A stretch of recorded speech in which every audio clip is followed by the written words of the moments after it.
சேலம் மாவட்டம் மேட்டூர் அனல் மின் நிலையத்தில் பணி நிரந்தரம் செய்யக்கோரி ஒப்பந்த தொழிலாளர்கள் 3வது நாளாக நுழைவாயிலில் அமர்ந்து போராட்டத்தில் ஈடுபட்டு வருவதால் அங்கு பரபரப்பான சூழல் நிலவி வருகிறது. இதுகுறித்த கூடுதல் தகவலை எமது செய்தியாளர் சுதன் வழங்க கேட்கலாம். சுதன், வணக்கம். ஒப்பந்த தொழிலாளர்களின் கோரிக்கை என்னவாக இருக்கிறது? முழு விவரங்கள். வணக்கம் சலோமி. சேலம் மாவட்டம் மேட்டூரில் 840 மெகாவாட் மற்றும் 600 மெகாவாட் மின் உற்பத்தி திறன் கொண்ட 2 அனல் மின் நிலையங்கள் செயல்பட்டு வருகிறது. இதில் சுமார் 1500க்கும் மேற்பட்டோர் நிரந்தர பணியாளர்களாகவும் 1400 பேர் ஒப்பந்த அடிப்படையிலும் பணியாற்றி வருகின்றனர்.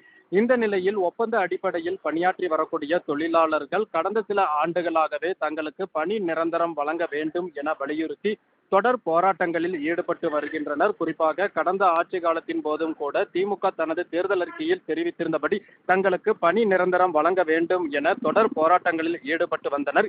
இந்த நிலையில் தற்போது தமிழகத்தில் ஆட்சி மாற்றம் நிகழ்ந்துள்ள நிலையில் தற்போது தங்களுக்கு மீண்டும் பணி நிரந்தரம் வழங்க வேண்டும் என்கிற கோரிக்கையை வலியுறுத்தி ஒப்பந்த முறையில் பணியாற்றக்கூடிய தொழிலாளர்கள் போராட்டத்தில் ஈடுபட்டு வருகின்றனர். குறிப்பாக அனல்மின் நிலையத்தில் 15 ஆண்டுகள் முதல் 20 ஆண்டுகளாக ஒப்பந்த அடிப்படையில் பணியாற்றி வரக்கூடிய தங்களுக்கு பணி நிரந்தரம் வழங்க வேண்டும்.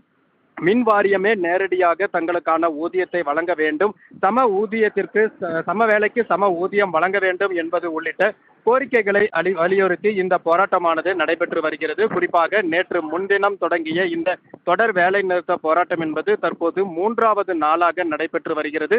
குறிப்பாக இந்த போராட்டத்தில் ஈடுபட்டுள்ள ஒப்பந்த தொழிலாளர்கள் அவர்களுடைய குடும்பத்தினருடன் அனல்மின் நிலையத்தின் பிரதான நுழைவு வாயில் முன்பு சாலையில் அமர்ந்து தொடர் காத்திருப்பு மற்றும் தர்ணா போராட்டத்தில் ஈடுபட்டு வருகின்றனர். இந்த நிலையில் இன்றைய தினம் பணிக்கு வந்த நிரந்தர பணியாளர்கள் கூட அவர்கள் அலுவலகத்திற்குள் சென்று தங்களுடைய பணிகளை மேற்கொள்ள முடியாத நிலை என்பது ஏற்பட்டு வருகிறது. இது குறித்து தகவல் அறிந்து நிகழ்விடத்திற்கு வந்த போலீசார் போராட்டத்தில் ஈடுபட்டுள்ள நபர்களை அப்புறப்படுத்த முயற்சித்ததன் காரணமாக போராட்டத்தில் ஈடுபட்டிருந்த ஒப்பந்த தொழிலாளர்களுக்கும் காவல்துறையினர்களுக்கும் இடையே தள்ளுமுள்ளு என்பது ஏற்பட்டது. இதன் காரணமாக அந்த பகுதியில் சற்று பரபரப்பு நிலவி காணப்படுகிறது. சலோமி, தங்களின் முழு விவரங்களுக்கு நன்றி சுதன்.